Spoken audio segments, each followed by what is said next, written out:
We're going to make a dropper seat post limiting strap. This is what I'm talking about right here, if you want to zoom in with that really close. It's just a metal strap attached to the seat clamp bolt and going up to this bolt up here at the top.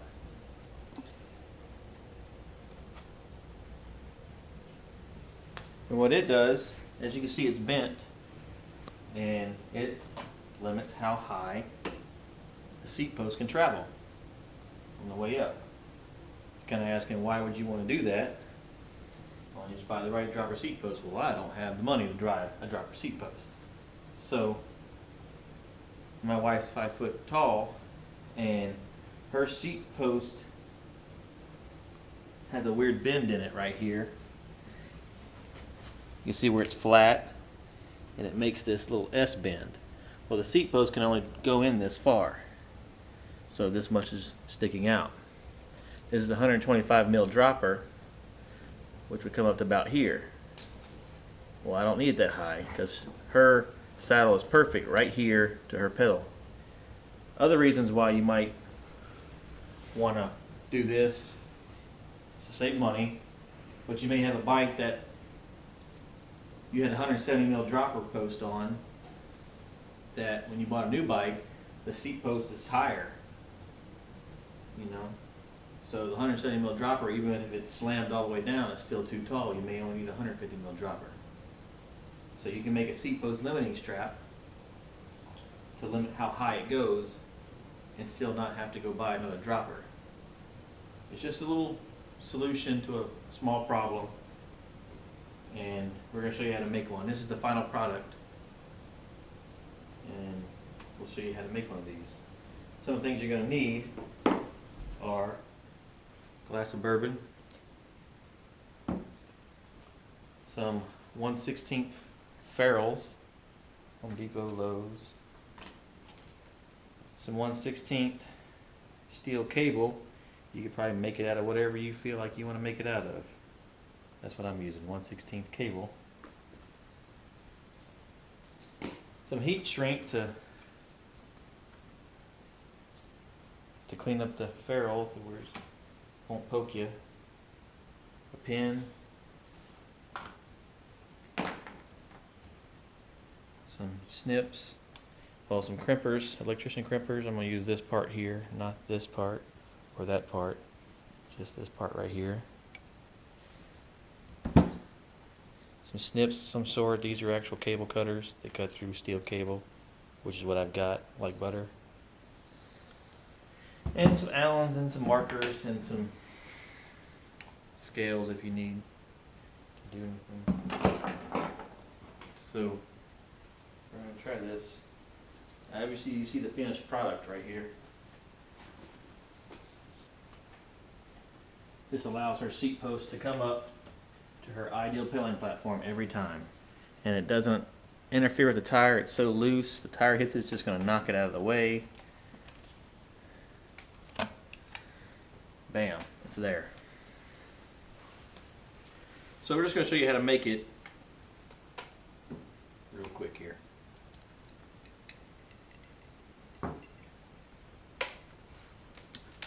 if you zoom in here, as you can see, what I did is to find out my right length, I set the saddle at the height that she needed. She sat on it, we set it where she said it was good, and I left it there. So now that I know that position, I just leave the saddle and the post where it's at. And then I'm going to feed this through where I want it to hook up at. If you want to zoom in there. I fed it through, okay? And then I kind of got to guesstimate how much cable I'm going to need. So I'm going to cut it about right there. I'm going to make it a little bit shorter just because I'm just showing you here on the bench.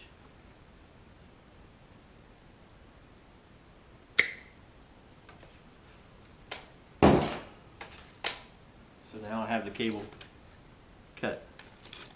I'll open up this up and get some more ferrules out. I need 2.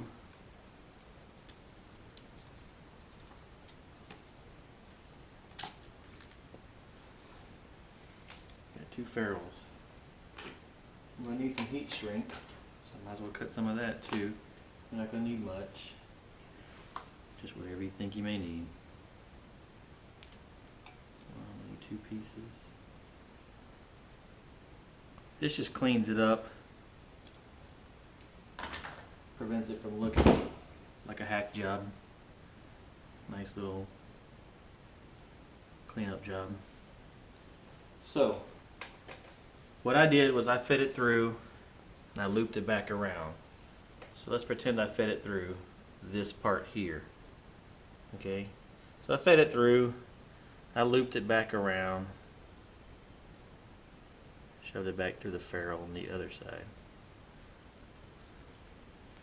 if it'll go. Okay, and see how the loop's kind of big? I may want to just tighten that up. However small you want it, you can make it, leave it big, you can leave it small. Okay. So I made that. It's on the bike. This is how I made it on the bike. And then you just crimp it. You can crimp it 1 crimp. You can crimp it 2 crimps. I'm gonna do it in 2 crimps. Is what I do. That's 1 crimp. And then I'll do it again just on this end of the crimp of the ferrule. That was a little bit tighter. Probably a little too tight. That's 2 crimps. Okay. And then pretend it's sitting there like this, so it's hanging off the bike. You want to back up a little bit. So it's hanging off the bike, you know. And you feed your heat shrink on that you're going to use to cover up this ugly looking ferrule. Like so. Grab your little lighter, heat source, and shrink it.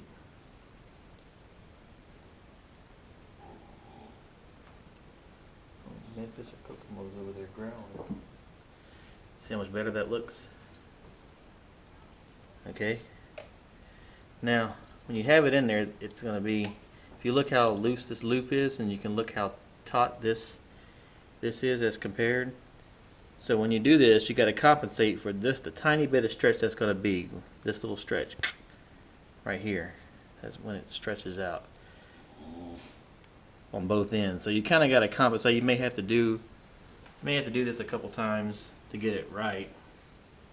But she sat on it, okay, and we got it to the right height. And what I did is I pushed this saddle down a tiny bit and had this in here like that, or just one side already done. And then I looped it around and I put it tight. I pulled it tight with a pair of pliers. So what I did is I fed on my other end of my heat shrink, just for ease of installation. I fed on the other ferrule. Let it slide down to the bottom. Okay, it's hooked up here. I ran it around that bolt. I pulled it as tight as I could, and I fed it back through the ferrule after I had lowered the seat post a tiny bit, because I'm trying to compensate for the stretch. Okay, so I had it hooked up, and I pulled this as tight as I can get it, depending on where you put it. Okay, so it's tight, and what I did was I made a mark on both cables like this on the top. Well, when it was up there, it was a little, so on the top and on the bottom of where the ferrule was, if you can see that. Let me move this out of the way here. So you see that's where the ferrule is going to go when you have it up there, and that way I could take it all back apart and do all my crimping right here. So let's say I did that. Now it's hanging just like this. Okay, I got my ferrule here, and that's where I want to make my crimp. And let's say you didn't make that measurement or whatever, and you want to make it a little bit tighter. You're just kind of winging it. You can always just pull this a little bit tighter like that, you know, make it a little off. So you made your marks. So now it's time to crimp this.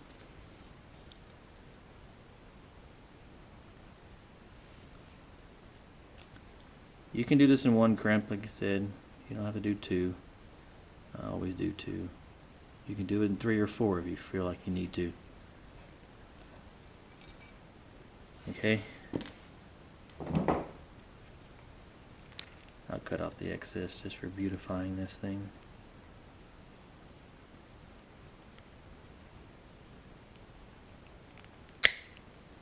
Cut off the excess, and then we'll feed on the heat shrink to make it prettier.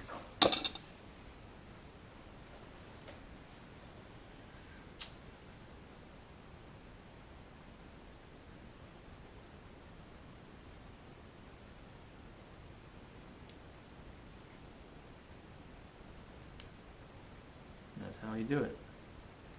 And then you can just take this all apart if you want to do it here on the bench. You could, and then I just took this seat post bolt out, seat saddle mount out, put the wire over and shoved the bolt back in, and it loops around the bolt so it can't come off. So it's that simple. This is piano string tight right now. It can't go any higher than what I've set it at. And instead of my wife having to, when the saddle comes up here, she has to sit there and hunt around for the right position.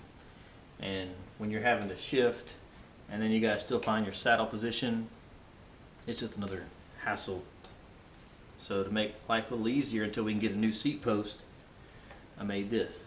And like I said, it doesn't get in the way of anything. This tire, you worry about this tire hitting, it's not gonna, I mean, it just knocks it out of the way.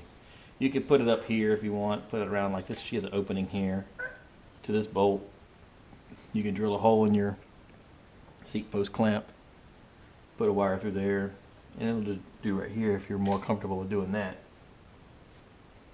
So, but we decided to go this route, and she likes it. It goes to the same spot every time, and that's what you want. Like I said, if your seat post is too short, you know, you got a new bike and you got a tall dropper because you had a low seat post, you know, and now your seat post is higher, so your 150, 170 mil dropper doesn't fit, and you gotta go out and buy a new one. Well, if you don't want to do that, you can do this and just limit how high. You can slam your post all the way down to the collar and just limit how high it comes up, and it doesn't affect anything. It'll still lock in this position because when you let go of this button, it locks. The seat post limiting strap, it'll get some people out of the jam when they need to go ride or want to go ride and they don't feel like having to spend $300, $400, $500 on a dropper. If you're one of those people that complain about, oh, that's not the right way to do it, you need to go buy a dropper, it's going to wear paint up here. Yeah, it's going to wear paint up here, but this damn thing ain't going to the moon. It'll fucking be okay. But if you want to just do this, it'll work. You know, it doesn't affect anything. Doesn't take away from the bike. Some people may ask what that is. You can just tell them that's a seat post limiting strap. Goes there every time. No more guessing where you need to pedal.